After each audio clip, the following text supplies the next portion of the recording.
If you often think, I have no idea what I'm doing, this episode is for you. Because feeling unsure of yourself can make you question who you are, second guess everything, and treat yourself like you're failing at life when you're not. But here's what most people miss. Almost everyone has self-doubt and feels like they're making it up as they go. The difference is whether you use that feeling to attack yourself. So today I'll show you how to handle self-doubt with more kindness and more self-respect for a calmer mind. So let's talk about feeling unsure of yourself. Hello and welcome back to Let's Talk About Mental Health. I'm Jeremy Godwin and this show is all about practical mental health advice for real life. Today we're talking about that annoying, unsettling feeling of thinking, I have no idea what I'm doing. And just how quickly that type of uncertainty can turn into self-doubt and overthinking. Not to mention that harsh inner voice that tells you you're failing even when you're doing your best. And I want to talk about this because it is so common. I deal with this from time to time and it's utterly exhausting. It's one of those hidden stressors that just quietly eats away at your confidence and your peace of mind. Now, before we go any further, I just want to say this very clearly.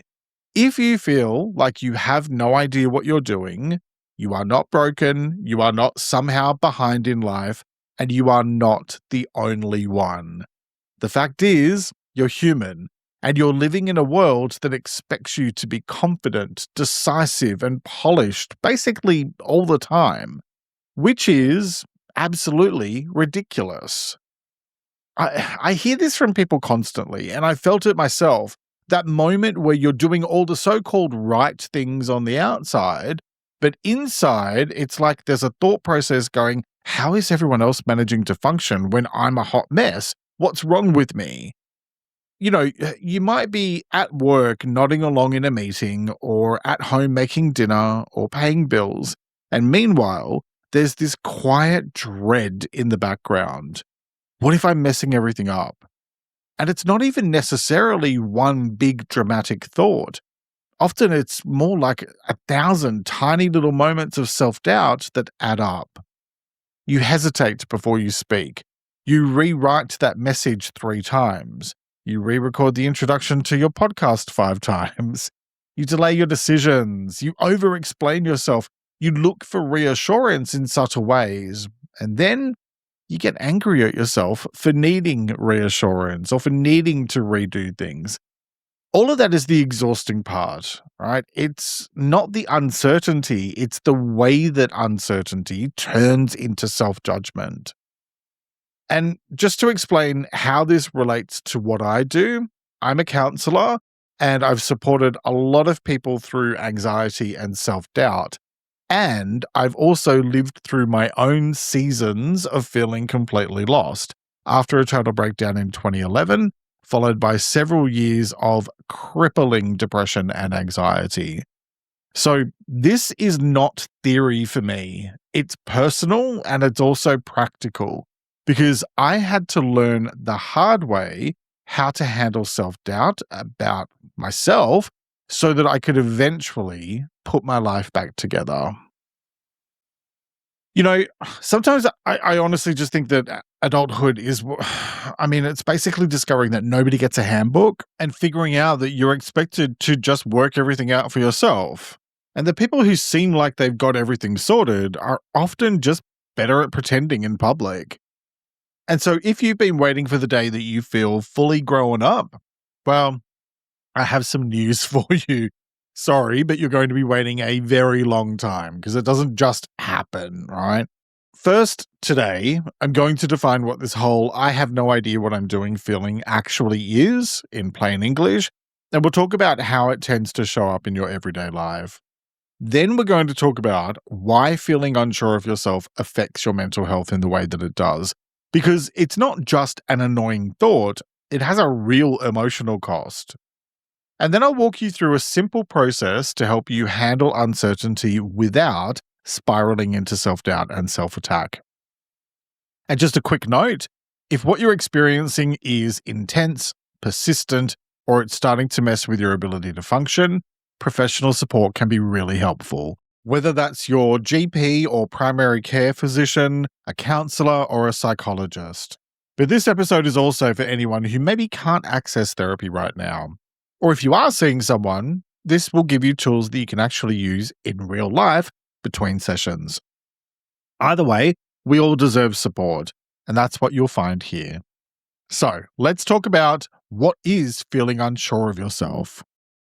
When you think to yourself, I have no idea what I'm doing most of the time, you're not necessarily describing reality. Really, what you're describing is a feeling, a state. It's that mix of uncertainty, pressure, and self-doubt where your brain starts acting like not knowing equals danger and incompetence. And so suddenly it's not just about, I'm not sure what the best option is here. That's when it becomes, I'm completely clueless and I'm not sure I can actually trust myself. This sort of stuff usually shows up when life is changing, or when you're being stretched, or when the stakes feel really high about something. Things like work decisions, relationships, parenting, money, health stuff, family drama, big transitions, or even just a slow buildup of stress where your capacity is already low. And when you're exhausted physically and emotionally, everything feels harder. Your brain has much less patience for any kind of ambiguity. And so it starts demanding certainty that you just simply cannot have. I'm not sure if you've looked around lately, but certainty seems to be in pretty low supply these days. In day-to-day life, you'll find that all of this can look like overthinking basic decisions, constantly checking if you're doing things right, asking for reassurance, comparing yourself to other people, or just feeling really weirdly exposed, like everyone else got some sort of secret memo that you missed out on. You might procrastinate because you don't want to choose the wrong thing, or you might do the opposite and over-control everything because it's the only way you can feel safe. Either way, you end up tense, stuck, and doubting yourself. And there's very often a specific thought pattern underneath all of it. You don't just want clarity, you want guarantees, even if that's a subconscious want that you're maybe not fully aware of. You want to know that if you make this choice, you'll be okay, that you won't be judged, that you won't regret it, that you won't look foolish, that you won't disappoint someone or yourself. And so your mind goes out hunting for certainty. And when it can't find it, it turns on you. So, for the purposes of this episode, let's define it like this.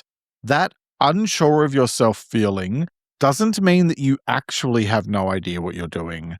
It's what happens when uncertainty gets interpreted by your brain as a threat, and your identity gets dragged into it. It stops being a normal human moment of, I'm figuring this out, and instead it becomes a self-judgment. I am not capable, right? And so that's why it's important to normalize it all while also taking it seriously. Because yes, almost everyone is making life up as they go. But if you use that thought, that feeling of being unsure as a weapon against yourself, then it becomes a mental health issue rather than just a passing thought. So, with that in mind, let's talk about why self-doubt affects your mental health. And it's because that thought, that I have no idea what I'm doing thing, rarely ever just stays as a simple thought. Eventually, it turns into a story that your brain tells you about you. And when it becomes a story about you, your nervous system reacts like there's danger. Here's what I mean in plain English. Your brain is always scanning for safety. Am I okay? Am I accepted? Am I going to be rejected, embarrassed, abandoned, criticized, punished, or left to deal with things alone? Your brain's a worrier. And uncertainty makes all of those questions so much louder. It's not because you're dramatic or because your brain is faulty. It's because uncertainty removes predictability, and your mind often treats unpredictability as a threat, even when nothing is actually wrong. And so your body reacts to a threat. You might feel wired, restless, on edge, or you might feel flat and foggy. You might overthink, check stuff endlessly, research, rehearse, and second guess yourself. Or maybe you go into freeze mode and you avoid. These are not character flaws, they're stress responses. It's your system trying to create certainty so it can relax.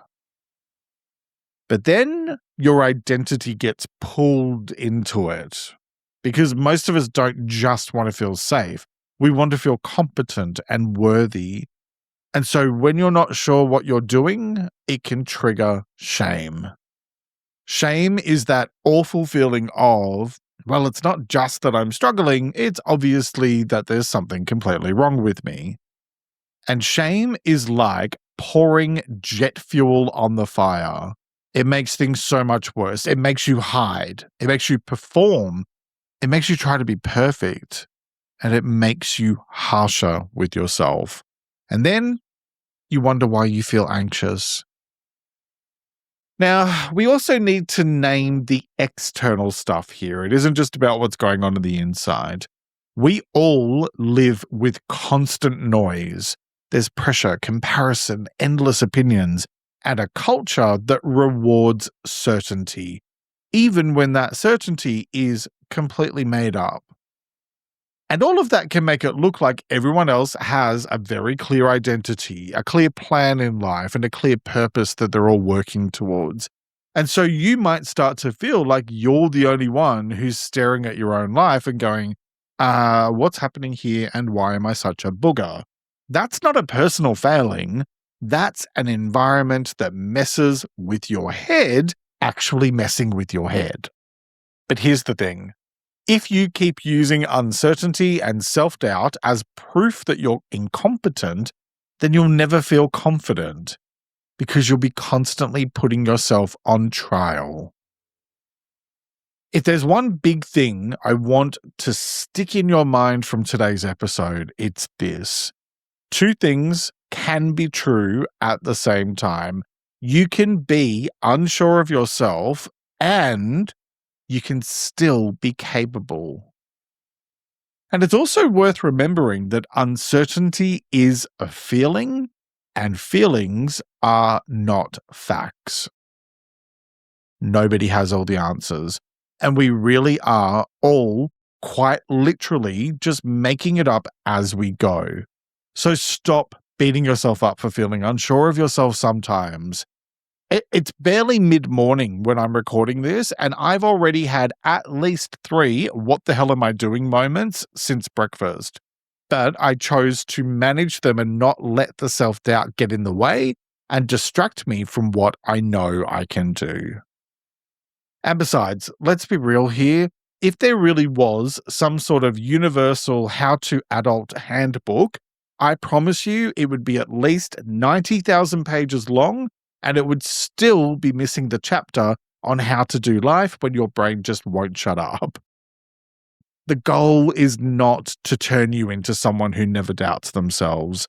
The goal is to stop treating self-doubt like danger and to stop treating feeling unsure of yourself like it's a reason for self-attack. Ultimately, this is really about protecting your peace, not by pretending you're certain of everything, but by learning how to move forward with self-respect, even when you don't feel sure. And we're going to talk about how to do that right after this quick break. And welcome back. So now let's talk about how to deal with self-doubt. All right, this is the part of the episode where we stop analyzing the feeling and we start changing what you do when it shows up. Because self-doubt isn't something you can just think your way out of. It's something that you need to learn to carry differently. So we're going to work through how to stop turning I don't know into I'm not good enough with a different approach. Now, the first thing is something that you can do immediately, and it is create a reality checklist. When your mind is spiraling, it tends to throw everything into one great big messy pile. All of your past mistakes, your future fears, your worst case scenarios, and a whole bunch of what ifs all at once. So here is a quick 2-minute reset that brings you back to reality. Grab a piece of paper or open your notes app and make 3 quick lines. What I know, what I don't know, and what I can do today. Then fill each of them out with one short sentence. Just keep it simple, keep it objective, and keep it blunt. This technique works because the second you write it down, uncertainty stops being this endless foggy feeling, and instead it becomes something you can actually see. And most of the time you'll realize pretty quickly that you do know some things. Of course, you also don't know some things, but you also can do at least one small thing today. That alone lowers the emotional temperature, and it means that you're not going to be stuck in this vortex of thoughts. Instead, you'll be back in the driver's seat. Okay, next, stop equating not knowing with not being capable. This one is an identity reset, and it's deceptively powerful. When you catch yourself thinking, I have no idea what I'm doing, I want you to add one sentence on the end.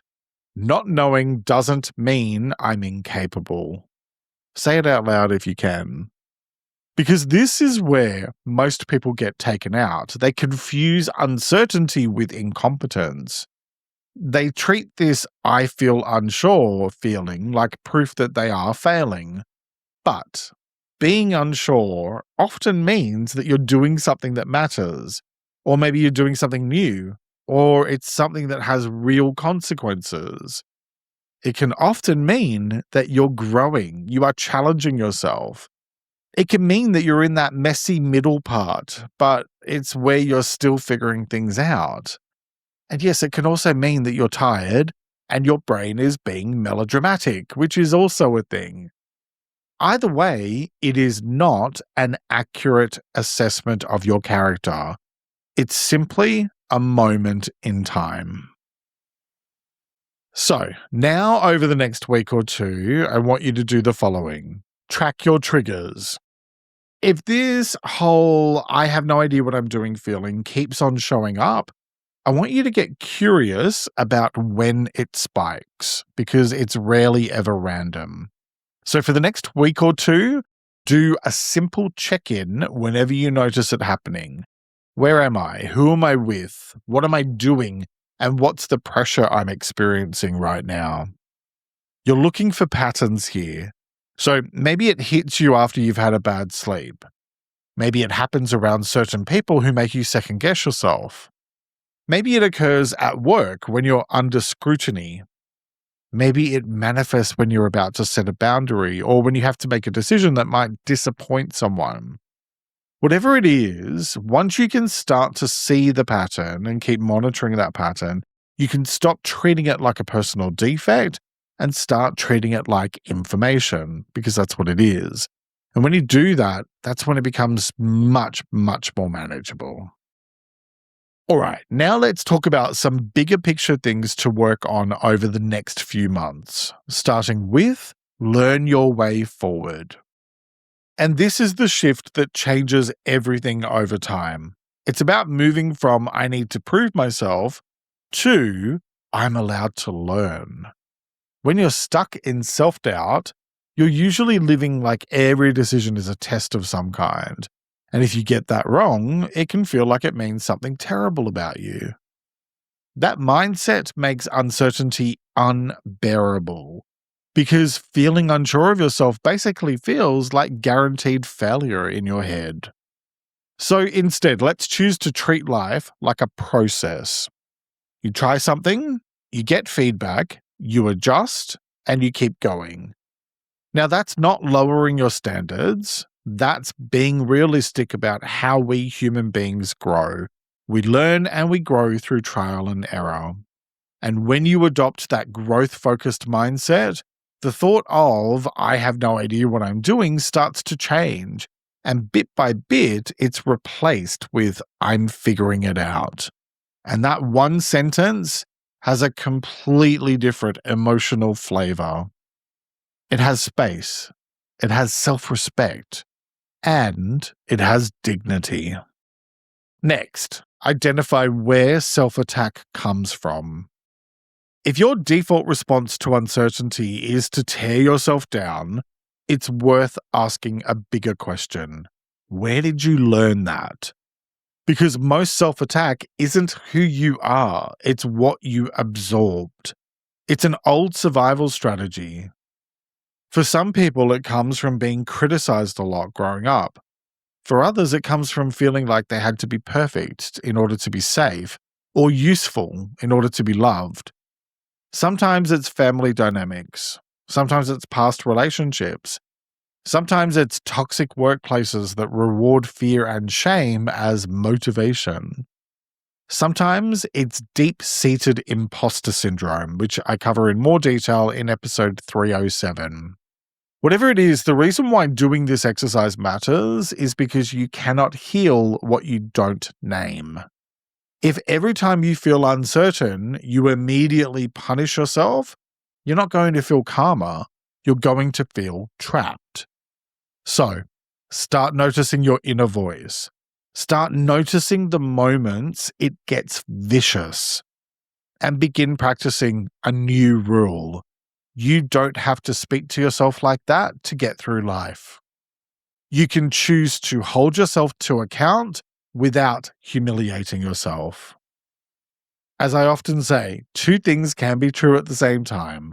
You can want to grow, and you can treat yourself with respect while you do.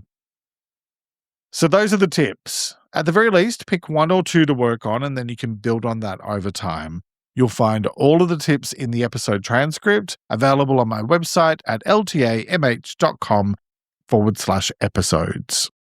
Here's what I want you to take away from this episode. Feeling unsure of yourself doesn't mean you're failing. It means you're human. Almost everyone is making it up as they go. The difference is whether you turn that into shame.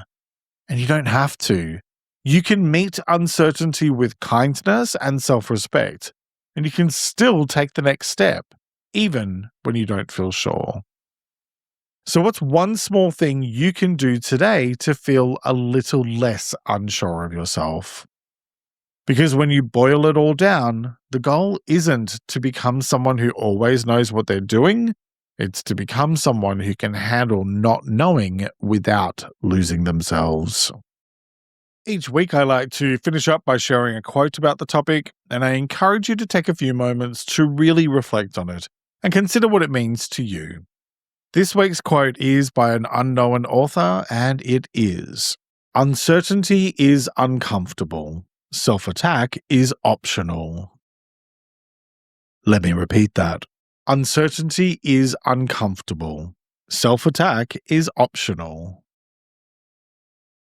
All right, that's it for this week. If you'd like to support the show, my Patreon gets you early ad-free episodes and extras. It's linked below. Thank you very much for joining me today. Look after yourself and make a conscious effort to share positivity and kindness out into the world, because you get back what you put out. Take care and talk to you next time. Join me next week to talk about what to do when your brain won't switch off. Plus, check out my episode on improving your self-worth next. It's linked in the description. And make sure you follow or subscribe to never miss an episode. Let's Talk About Mental Health is an independent program. Discover more at ltamh.com.